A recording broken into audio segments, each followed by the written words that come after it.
ഇന്നൊരു സ്പെഷ്യൽ തോരനാണ് വയ്ക്കാൻ പോകുന്നത്. ഇത് തഴുതാമയും ഉള്ളിയും കൂടെ അരിഞ്ഞു വെച്ചിരിക്കുകയാണ്. തഴുതാമ എല്ലാത്തിനും നല്ലതാണ്. ആ തോരനാണ്. ഉള്ളി പച്ചമുളകുണ്ട്. ഇനി അത് നമുക്ക് വഴറ്റി എടുത്ത് വെന്തതിന് ശേഷം അതിൻ്റെ തേങ്ങ അരപ്പ് ചേർക്കാം.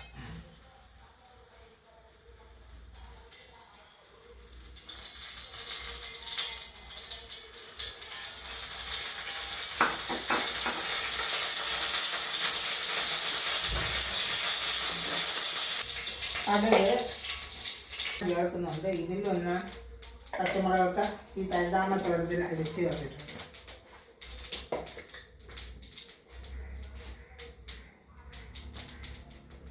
നമുക്ക് ഇതിലോട്ടിടാം.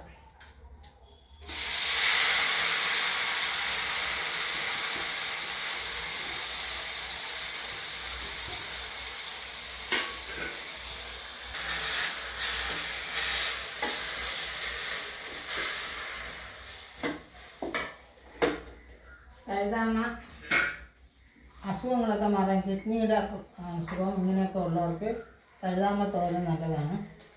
അത് നല്ലവണ്ണം കഴുകി വൃത്തിയാക്കി എടുക്കണം.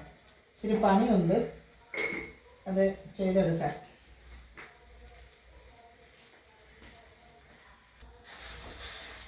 ഇച്ചിരി മഞ്ഞൾപ്പൊടി ഇട്ട് കൊടുക്കാം. പറമ്പ് നിൽക്കുന്നില്ലല്ലോ, വിഷാംശം ഉണ്ടെങ്കിൽ പോട്ടെ. ഉണ്ട് മഞ്ഞൾപ്പൊടി ഇട്ട്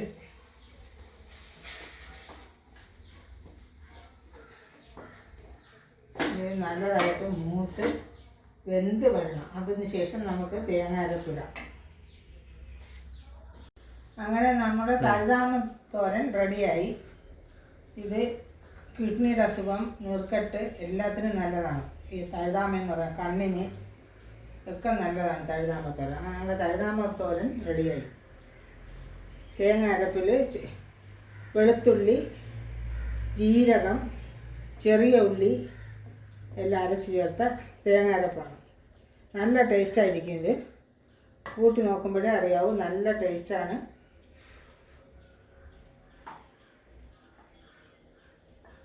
സൂപ്പർ തോരന. തഴുതാമെന്ന് പറയത്തില്ല, ചീര പോലെ ഇരിക്കുക. അപ്പോൾ എല്ലാവരും അസുഖക്കാരൊക്കെ ഇത് വെച്ചിരുന്നവർക്ക് ഒരു അസുഖം ഉണ്ടാകത്തില്ല. പറിച്ച് വൃത്തിയാക്കി എടുക്കാനുള്ള ബുദ്ധിമുട്ടാണ്.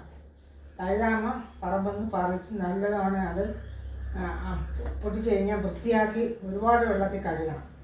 മണ്ണ് കാണും. അങ്ങനെ കഴുകി വൃത്തിയാക്കി എടുക്കാനൊക്കെ ഇച്ചിരി പണിയുണ്ട്. നമുക്ക് നല്ല സുന്ദരമായ ഒരു അസുഖം വരുന്നില്ല, നല്ല തോരൻ കൂട്ടാം.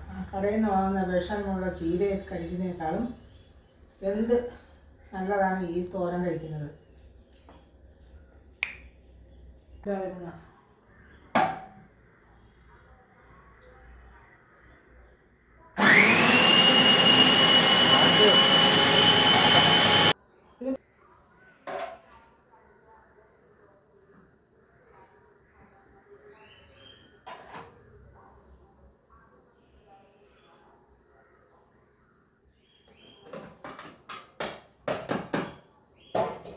ഇതേ അരിഞ്ഞതാണ്, മെഴുക്ക് വരട്ടിക്ക് അരിഞ്ഞതാണ്.